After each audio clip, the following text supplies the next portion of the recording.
चलिए अब शुरुआत करते हैं हमारे खास कार्यक्रम, हमारे खास शो की, जहां आज हमारा मुद्दा आतंक की पाठशाला अल फलाह। दिल्ली के लाल किले के पास हुए आत्मघाती हमले की जांच अब और भी ज्यादा तेज हो गई है और लगातार चौंकाने वाले मोड़ भी ले रही है।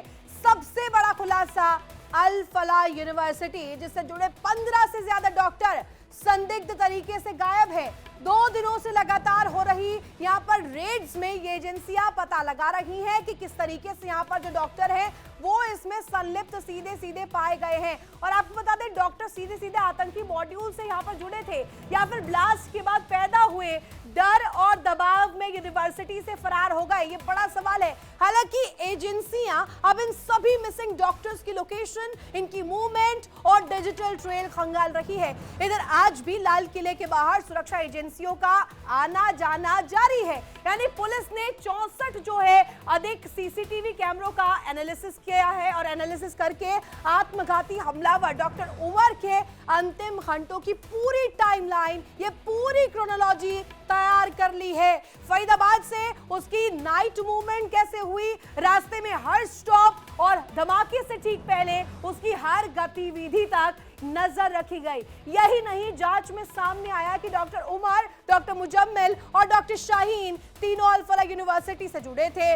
डॉक्टर इनफ्रंटेड, कहा जाए कि इनक्रिप्टेड मैसेजिंग ऐप के जरिए साजिश रच रहे थे। अब शक ये भी कि मिसिंग डॉक्टर की लिस्ट में क्या यही लोग शामिल है, क्या और भी कोई हो सकता है। सूत्र बताते हैं कि डॉक्टर उमर कुछ वक्त से जैश-ए-मोहम्मद से जुड़ चुका था और उसे लगातार फंडिंग भी मिल रही थी। इसी वजह से ब्लास्ट के बाद यूनिवर्सिटी में 1000 से ज्यादा पुलिसकर्मियों ने तलाशी अभियान भी चलाया, क्योंकि मॉड्यूल के कई और मेंबर वही पढ़ाया करते थे और ये वही सफेद पोश डॉक्टर है जिन पर अब सवाल खड़े हो रहे हैं, जो कि कहा जाता है जिन पर शक की जो सुई है वो कभी भी ना जाती। हालांकि अब जब तार जुड़ते जा रहे हैं, खुलासे हो रहे हैं, अब ये साफ होता जा रहा है कि वही डॉक्टर्स है अल फलाह यूनिवर्सिटी के जिनका ताल्लुक इस पूरे मॉड्यूल से जुड़ता हुआ नजर आ रहा है। अब तक एजेंसियों ने 20 से ज्यादा संदिग्धों की पहचान कर ली है और इस पूरी साजिश की जड़ें कितनी गहरी है ये अगले कुछ दिनों में साफ भी हो जाएगा। इसी पर हम चर्चा करेंगे। उससे पहले दिल्ली धमाके पर एक्सक्लूसिव गवाही आपको सुनवाते हैं जो बताएगी, जो दर्शाएगी कि किस तरीके से वहां पर क्या कुछ घटा, लोगों ने क्या पीड़ा सहन की। थान सिंह, क्या मंजर था उस समय? आप कहाँ थे, कैसे बैठे, कहाँ बैठे हुए थे, क्या कर रहे थे, कैसे आपको पता चला? सर, हम बैठे नहीं थे। 6:48 पे हम यहीं खड़े हुए थे, मैं और अजय यहीं खड़े हुए थे। तो मेरे घर से एक फ़ोन आता है कि क्योंकि सोमवार होता है, लाल किला बंद रहता है, तो मेरे घर से फ़ोन आता है कि आज मेरा फास्ट है और एक बार गौरी शंकर मंदिर के दर्शन करा दो मुझे। तो मैं बस मेरी वाइफ का फ़ोन आता है, मैं वो दर्शन कराने के लिए सिर्फ चढ़ता हूँ सीढ़ियों पे, वीडियो कॉल करके उसे दर्शन ही कराता हूँ। एकदम ज़बरदस्त आवाज़ आती है, मुझे लगता है मुझे खुद समझ नहीं आता क्या होता है। लोग अफरा तफरी मच जाती है क्योंकि लाल उस दिन मंदिर पे भीड़ रहती है सोमवार को, तो सब हड़बड़ाहट के सब भगदड़ मच गई वहाँ। तो एकदम पता चला बाहर, एकदम मैं मान के चलो वहाँ से 40 सेकंड से 50 सेकंड के अंदर मैं यहाँ पर आ गया मौके पे।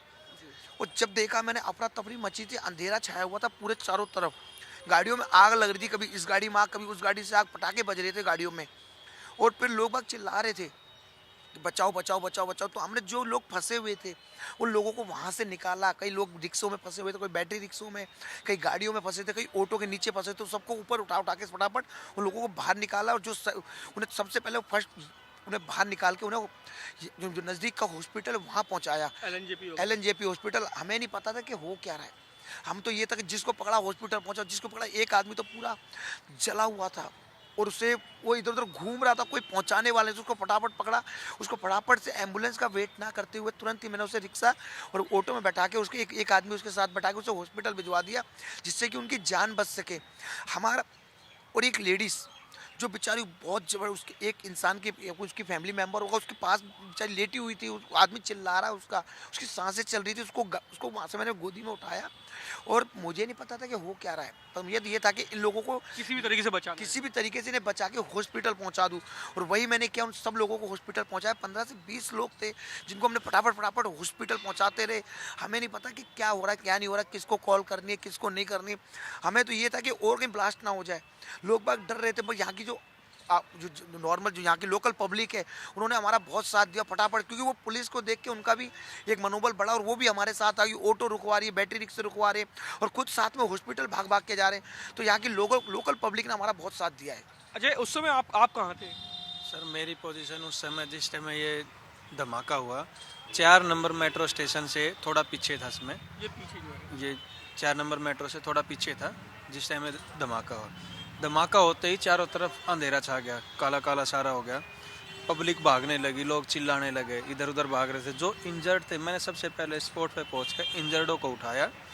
जो स्पॉट पर जो गाड़ियाँ थी, जिस गाड़ी से धमाका हुआ था उसके आसपास जो गाड़ियाँ थी उन गाड़ियों में आग लगी हुई थी, उनमें लोग फंसे हुए थे। कौन कौन सी गाड़ियाँ थी? 2 व्हीलर भी होंगे? 4 व्हीलर थे सर, 2 व्हीलर तो जल के राख हो चुके थे।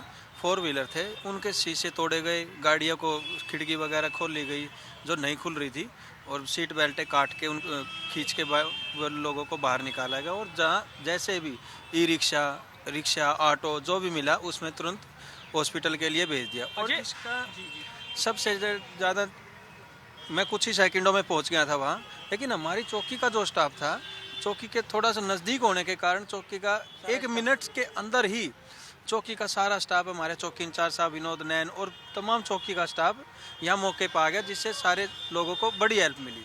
पब्लिक की सपोर्ट बहुत ज़्यादा थी। अजय, कितनी गाड़ियों को आपने तोड़ा, कितनी गाड़ियों के शीशे तोड़े, और कौन कौन सी उम्र के लोग थे? बुजुर्ग भी होंगे, बच्चे भी होंगे, तमाम लोग होंगे। कौन कौन सी उम्र के दराज के लोगों को आपने बाहर निकाला? कितनी गाड़ियों के शीशे तोड़े?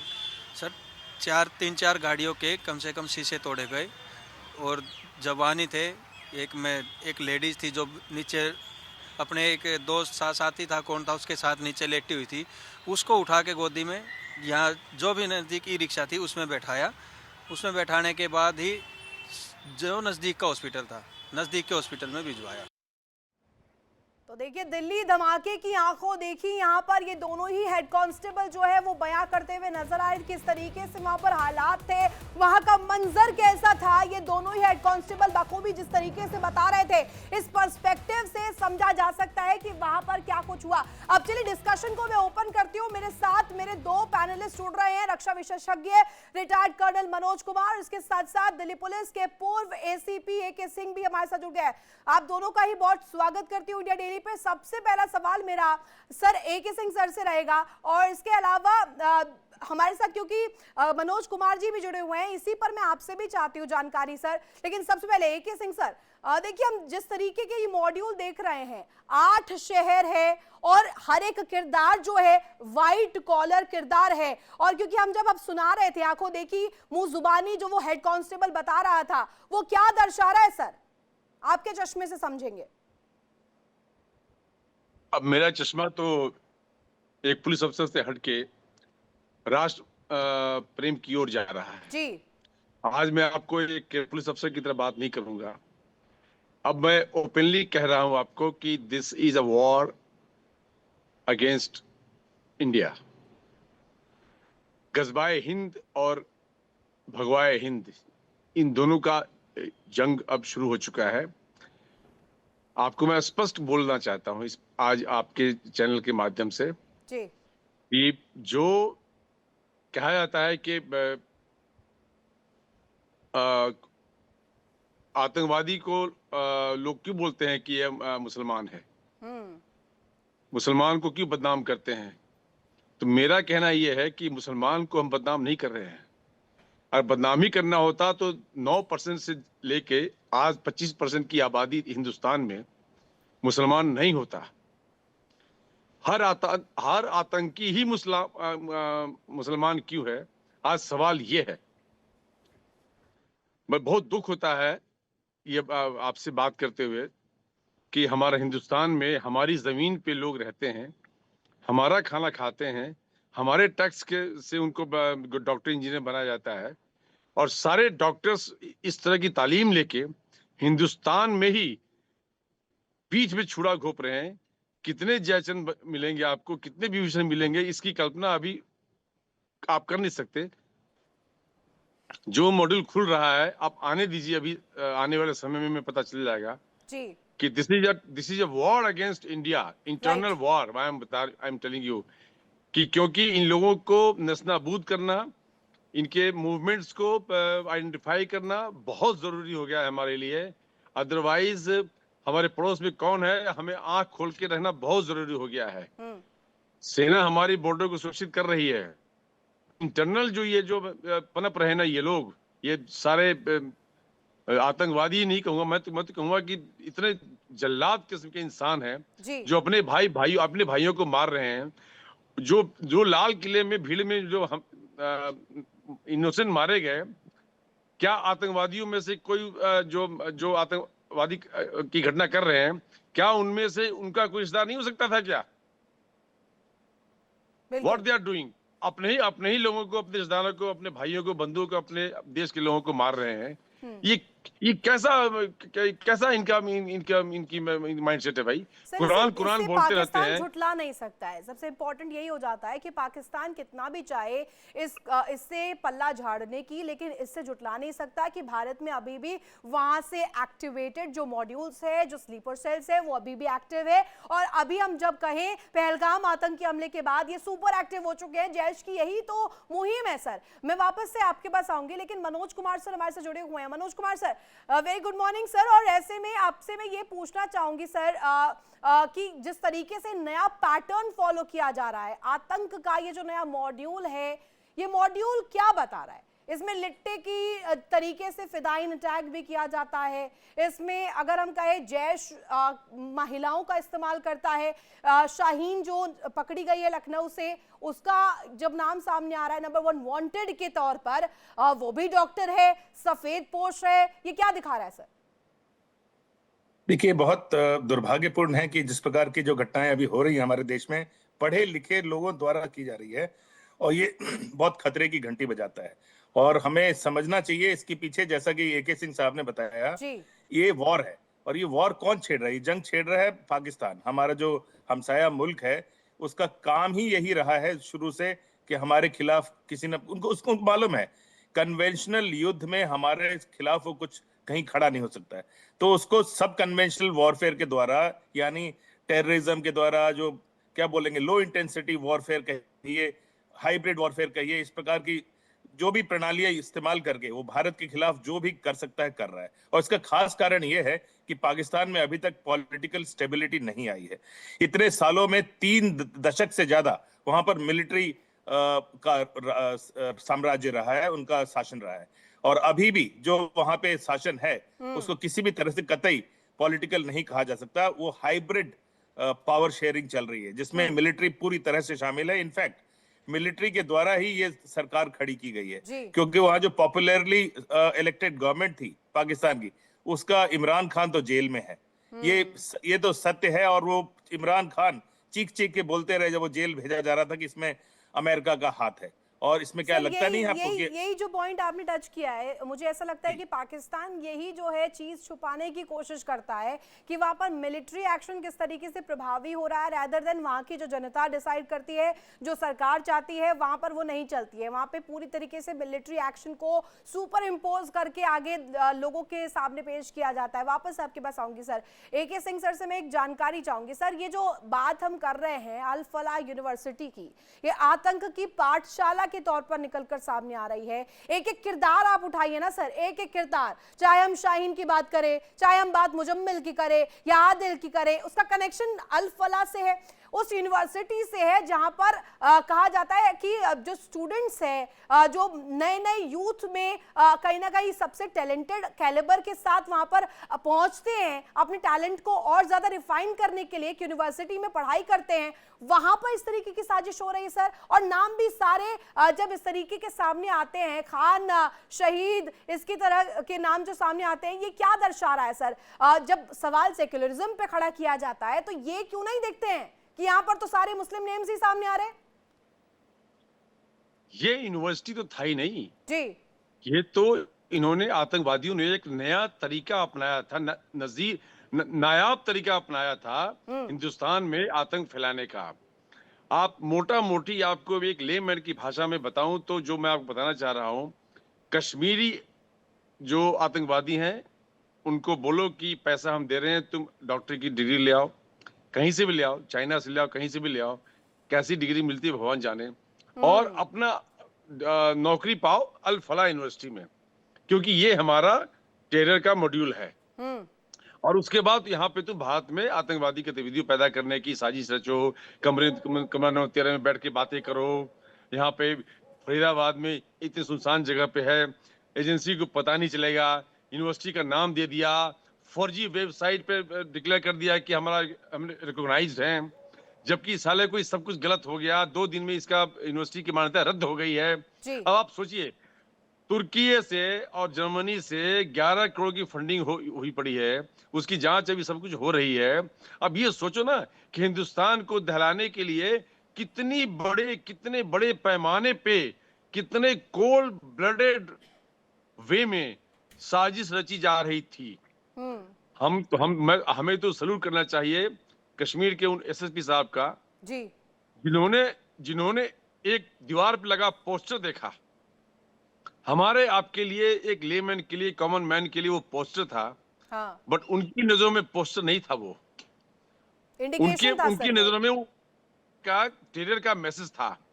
He went deep into this। और उसका वो जो बर्स्ट हुआ है मामला, जो आज हम यहाँ पहुंचे हैं, इस हद तक पहुंचे हैं कि हमने इतने ब्लास्ट रोक लिए, 20 ट्रिगर्स से उसको बरामद कर लिए, 15 डॉक्टर्स गायब है अल-फला से। आप सोचिए कि अगर वो सारे डॉक्टर्स सही होते तो उनके गायब होने की क्या जरूरत थी। ये हिंदुस्तान में इन लोगों का जो ताना बाना बुना जा रहा था, लेडीज पकड़ी जा रही है। लेकिन ऐसा तो हो ही नहीं सकता ना, जैसा अभी हम देख रहे हैं। हो सकता है दूरगामी नजर में सवाल ये भी उठ जाए, वहां पर अभी जिस तरीके से डॉक्टर्स मिसिंग हैं, वहां से छोड़कर भाग गए हैं, छुपाना क्या चाहते हैं सर? डॉक्टर्स क्यों मिसिंग है? अगर नहीं गलत है तो सामने आए और बातचीत करे, बताए वहां पर कैसे इनकी पैट थी, कैसे वो काम करते थे, किरदार क्या था। यहाँ तक कि वहाँ पर जो मैंने जानकारी पढ़ी, मैंने अखबार में जब खबर पढ़ी, वहाँ पर ये भी था कि सर HR डिपार्टमेंट भी भाग गया है वहाँ का सर। अब ये सोचिए ना किस लेवल तक वहाँ पर अल-फला यूनिवर्सिटी में साजिश हो रही थी। आप सोचिए, अगर 15 डॉक्टर भागते नहीं, वो साले करते क्या? वो सारे आतंकवादी हैं। ये इस आदमी की कार, उमर की कार 29 अक्टूबर से वहां पर खड़ी थी। वो वहीं से गाड़ी चली है। तो क्या इन लोगों को दिखाई नहीं पड़ रहा था कि ये लोग, इतने लोग क्या कर रहे हैं? अब आज हमारे छोटी सी यूनिवर्सिटी में अगर कोई एक्शन होता है, कोई किसी बात भी करता है ना, तो कान कान खबर लग जाती है कि उसकी एक्टिविटी क्या है। क्या यूनिवर्सिटी के किसी भी अथॉरिटी को, किसी भी मुलाजिम को ये जरा सी भी भनक नहीं लगी कि there is something boiling in the pot of this terror modules? किसी ने भी किसी एजेंसी को अलार्म करने की कोशिश की? ऐसा लग रहा था कि अपने आप में एक साम्राज्य बन गया है जिसको हम भेद नहीं सकते। सर क्या बिल्कुल आपने जो पॉइंट रेज किया है सर, ये पॉइंट पूछा जाना चाहिए और ये सवाल होना चाहिए कि वहां पर जो डॉक्टर्स मौजूद थे, क्या उन्होंने कोई ऐसा एक्शन देखा ही नहीं? क्योंकि इस तरीके से तो हो ही नहीं सकता ना कि वहां पर कुछ ऐसा हुआ नहीं हो जो कहीं ना कहीं सर्वेलेंस की नजर में हो, या कुछ ऐसा हो जिससे दिमाग खनके लोगों का, जिससे कुछ कहा जाए उल्टा कुछ हो रहा है, ऐसा कुछ प्रतीत हो।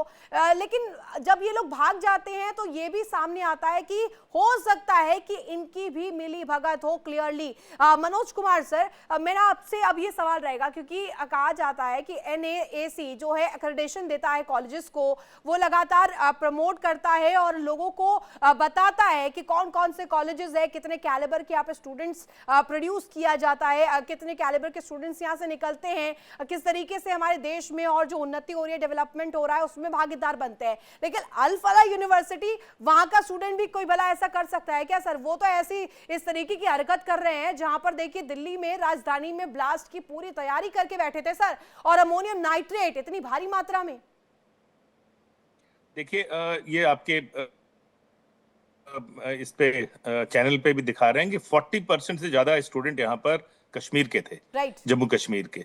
और इस प्रकार जिस प्रकार की उसकी स्थिति थी, और इसको चैरिटेबल ट्रस्ट कह रहे हैं, और चैरिटेबल ट्रस्ट ने क्या किया आपने देखा ही है। तो वहां उनका देखिए नैक का तो इनके पास कोई सर्टिफिकेशन था नहीं, यूजीसी से इनको मान्यता प्राप्त नहीं थी, और यही सब फिर तो बातें हैं इलीगल जो हुई सर, फिर तो ये ऐसे रन हो रही है तो इलीगल है ये। एब्सोल्युटली इलीगल थी, और ये तो प्रूव हो चुका है, जी। उसको निरस्त भी कर दिया गया है। लेकिन यहाँ पे देखिए एक विडंबना समझ में आती है। मेरे एक ऑफिस से में एक मित्र है, बड़े अकम्पलिश्ड मुस्लिम स्कॉलर भी रहे हैं। वो अचानक से मेरे पास आते हैं इस घटना के बाद, कहते हैं कि सर ये बताइए, इससे इतनी बदनामी हो रही है केवल मुसलमानों की, इससे कैसे निकला जाए। तो ऐसा नहीं है कि हमारे समाज में बहुत सारे ऐसे लोग हैं जो इसके प्रति बहुत चिंतित है, वो जो कि मुस्लिम समाज से भी आते हैं। उनको महसूस हो रहा है कि देखिए किस प्रकार से एक समाज विशेष को इसमें थोड़ा सा अलग थलग किया जा रहा है। और इसमें ना केवल आप देखिए ना, कश्मीर में भी जो मारे गए हैं तो मैक्सिमम लोग तो कश्मीरी ही हैं वहां के। जो इस अभी जो धमाके के जो थाने में धमाका हो, उसमें कौन मरे हैं? मुसलमान लोग मरे हैं। और वैसे भी देखिए जो आतंकवादी घटनाओं में कोई सर लेकिन इस धर्म नहीं तरह होता, की जो मरने वाले मनोस्थिति है, इस तरह की मनोस्थिति जो है, अगर हम कहें वहां पर आप जिस तरीके से मेंशन कर रहे हैं कश्मीरी थे, कोशिश यहाँ पर जिस तरीके से की गई है, आप कह रहे हैं इलीगल है, तो क्या ये मदरसे की तरह नहीं हुआ जहां जिहादी जो मानसिकता है वो परोसी जा रही है? देखिए क्लियरली ये तो आपको समझ में आ गया कि जैश के तार इससे जुड़े हुए हैं। मौलाना मसूद अजहर एंड बाकी जो गैंग है, जिनके सारे परिवार वाले मर चुके थे, जिसने कहा था काश मैं भी मर जाता, जो भारत ने जब अटैक किया था। तो उन्होंने तो बदला लेने के लिए सब कुछ करना ही है, अपना सारा साम दाम दंड भेद करके वो लोग कुछ ना कुछ करने की कोशिश करेंगे। लेकिन जैसा कि बताया एके सिंह साहब ने भी, हमारी कामयाबी इसी में रही कि हमने कम से कम 34-35 और धमाके जो इनका प्लान था बड़ा, उसको हमने किसी प्रकार से रोक लिया है। और उसमें वो एसएसपी साहब जो कश्मीर के हैं, उनकी दाद देनी पड़ेगी। जी बिल्कुल मनोज सर, आपने जिस तरीके से कहा दाद देनी पड़ेगी, और वो एसएसपी जिसका जिक्र हमारे पूर्व एसीपी साहब कर रहे हैं, एके सर कर रहे हैं, वो भी कहीं ना कहीं उनको हैट्स ऑफ है कि किस तरीके से उन्होंने इसे इंडिकेट कर दिया, एक डिस्क्लेमर के तौर पर बता दिया। एके सर, लेकिन सवाल तो ये भी उठेगा ना, अक्टूबर का महीना था, वो जो पोस्टर लगाए गए कश्मीर की सड़कों पर, जिस पर सवाल अब किए जा रहे हैं, उसके बाद एफआईआर भी दर्ज होती है, लेकिन जब छापेमारी का दौर शुरू हो जाता है, बौखलाहट वहीं से तो शुरू हुई ना सर, बौखला गए ये सभी। और वहां से शरद पार जो ये इनके आका बैठे हैं, वो कहते हैं कि भाई अगर नहीं हो पा रहा है जो हमने प्लान किया है, तो सीधे फिदाइन अटैक कीजिए और वहां पर जो लोग हैं उन्हें परेशान कीजिए। सर ये मानसिकता जो है, इसमें सीधे सीधे महिलाओं को जोड़ दिया गया, लिट्टे का जिस तरीके से एक्शन प्लान होता है उसके तहत किया गया। आप क्या समझ रहे हैं सर? नहीं, इसमें देखिए, जैसे ही हमारा जम्मू एंड कश्मीर से इनकी धरपकड़ शुरू हुई, इन सबों को मैसेज चला गया कि भाई हमारा जो टेरर नेक्सस है, हमारा बस्ट हो रहा है। इनको इतनी जल्दी उम्मीद नहीं थी कि हमारी जो अलर्ट एजेंसियां हैं वो यहाँ तक पहुंच जाएंगी। सर पाकिस्तान नहीं है, ये भारत है, पता नहीं था इन्हें। यस, यहाँ तक पहुंच जाएंगी। और ये पैनिक हो गए। ये उमर जो है कार को लेके घुमाता रहा, कहाँ करूं, कहाँ जाऊं, कैसे करूं, एक जगह उसने अपने ठिकाने नहीं रखे ताकि पकड़ा नहीं जाए। आपको मैं बता दूं कि देश में हमें तो दिख रहा है कि हमारी एजेंसियां जो कर रही है ना, हमें दिख रहा है। आपको मैं बताता हूं, जो नहीं दिख रहा है ना, बहुत बड़ा हिंदुस्तान करने वाला है और करेगा। इन्होंने हमें छेड़ दिया है ना, अब हम छोड़ेंगे नहीं इनको। This will be a message to the world कि हम क्या करेंगे। वो हमें दिख नहीं रहा जो हम करने जा रहे हैं, करने वाले हैं। हमें ये दिख रहा है कि हमने क्या क्या कर लिया, इसको पकड़ लिया, उसको नेक्सस को खत्म कर दिया। It's not the end, they are the bloody foot soldiers. पर अभी भी ये तो वो है जो दिख रहे हैं, जाओ मर जाओ। हमें वॉर करनी है क्योंकि हैसियत नहीं है ना भारत से पंगा लेने की है, उनके अंदर मादा नहीं है सर। पाकिस्तान वही है जो दबे पांव अमेरिका पहुंच जाता है कि समन्वय करवा दीजिए, हमारे बस की नहीं हो रही है भारत से यहाँ पर दो हाथ करने की। अमेरिका को भूल जाइए अब जी। इंडिया का फ्यूचर, इंडिया की डेस्टिनी इंडिया खुद तय करेगा। भारत हिंदुस्तान तय करेगा हम क्या चाहते हैं, हमें कैसे रहना है। हमें कोई भी देश गाइड नहीं कर सकता कि तुम ऐसे रहो, तुम इससे बात करो, तुम इससे मिलो। वाजपेयी साहब के टाइम से लेके मोदी साहब के टाइम तो देखिए, उस समय भी बुलाया था उनको अमेरिका में कि आइए यहाँ पे आए हुए, आप भी बैठ जाइए। मना कर दिया वाजपेयी साहब ने, हम नहीं जाएंगे। बिल्कुल बिल्कुल। यहाँ भी इस बार भी यही हुआ। ट्रंप ने बुलाया हमारे प्रधानमंत्री को, आप आइए, आ गया, मना कर दिया। सर लेकिन तो ग्लोबल ये पर्सपेक्टिव पर अभी भी पाकिस्तान जो मैसेज देता है वो ये देता है कि भारत ने पहल की थी और भारत ही चाहता था कि रुक जाए, ये जो स्थिति बनी हुई है, जो क्रूशल टेंशन बने हुए हैं दोनों देश के बीच, ये रुक जाए। हालांकि ऐसा कुछ हुआ नहीं था। पाकिस्तान जितना भी बरगला ले, ग्लोबल यूएन भी जानता है और पूरा दुनिया जानता है कि भारत का मादा कितना है। भारत सीधे सीधे स्पष्ट कर चुका है कि ना वो वॉर चाहता है, लेकिन अगर कोई उकसाएगा तो छोड़ा भी नहीं जाएगा, यानी कि छेड़ोगे तो छोड़ा नहीं जाएगा। मनोज कुमार सर, आपसे मेरा सवाल ये रहेगा कि क्या ये बहावलपुर का जो इफेक्ट है, इसे ये कहा जाए कि इसका पोस्ट रिजल्ट ये बताया जाए? बहावलपुर के बाद जिस तरीके से हमने तस्वीर देखी थी, अजहर कह रहे थे कि हमारे पूरे परिवार को खत्म कर दिया, मुझे भी खत्म हो जाना चाहिए था, ये वही खींच है क्या सर? महिलाओं को भेज रहे आगे, खुद तो आने का मादा है नहीं। जी बिल्कुल सही आप बोल रहे हैं कि ये और इसके लिए भारत सजग था, अलर्ट था। लेकिन ये दुखदाई है कि हमने इतने हद तक, वहां तक हम पहुंच भी गए थे फरीदाबाद में इनके टेरर नेटवर्क तक, तब भी ये हम धमाका बचा नहीं पाए। ये हमारे लिए थोड़े दुख की बात है। परंतु जो हुआ बहुत अच्छा हुआ और अभी आगे हमें और भी अलर्ट रहने की जरूरत है और हमें सभी नागरिकों को इसमें सहयोग करना पड़ेगा हमारे रक्षा तंत्र के साथ, और इसमें हमारे सभी सिटीजन्स को इसमें सहयोग करना पड़ेगा। और देखिए, पाकिस्तान तो पूरा झूठ की बिना पे ही जीता है। उन्होंने, उनका प्रोपेगेंडा हमेशा सजग रहा है। देखिए, कहते हैं ना, सच घटे या बढ़े तो सच न रहे, झूठ की तो इंतहा ही नहीं। तो वो झूठ की इंतहा पे, झूठ की बिना पे उछलता है पाकिस्तान। में रग रग में बसी है पाकिस्तान के सर। ये झूठ ही जो है वो लील रहा है पाकिस्तान को अंदर ही अंदर, और वहां पर चाहे कितनी ही झूठ परोस ले आसिम मुनीर और शहबाज शरीफ, ये जो जनता है ना, ये जनार्दन होती है, चाहे पाकिस्तान की हो या भारत की हो, दोनों ही समझ रही है कि हो क्या रहा है। वहां पर मिलिट्री शासन जो इम्पोज करने की कोशिश शहबाज शरीफ कर रहे हैं, वो सक्षम नहीं हो पाएंगे, क्योंकि अंदर ही विद्रोह की चिंगारी है। आप दोनों ही जुड़े, बहुत शुक्रिया सर। और जानकारी आपने जिस तरीके से रखी, यहाँ पर ये साफ हो जाता है कि पाकिस्तान चारों खाने चित्त होने की कोशिश कर रहा है और ये खुद पहल कर रहा है, क्योंकि मादा है नहीं लड़ने की, भिड़ने की। लेकिन भारत के सामने जिस तरीके से हम कहें, भारत ने ये पूरा जो ब्लास्ट का प्लान है इसे डिफ्यूज कर दिया। हालांकि दिल्ली ब्लास्ट को लेकर जांच अभी की जा रही है और नए नए तार जुड़ रहे हैं, और ये व्हाइट कॉलर मॉड्यूल जो है पूरी तरीके से अब एक्सपोज हो चुका है। फिलहाल वक्त एक बहुत छोटे से ब्रेक का, आप बने रहे इंडिया डेली के साथ। इंडिया डेली अब आपके स्मार्ट टीवी पर भी मौजूद है। इंडिया डेली 24/7 अब इन सभी प्लेटफॉर्म पर आप लाइव देखिए।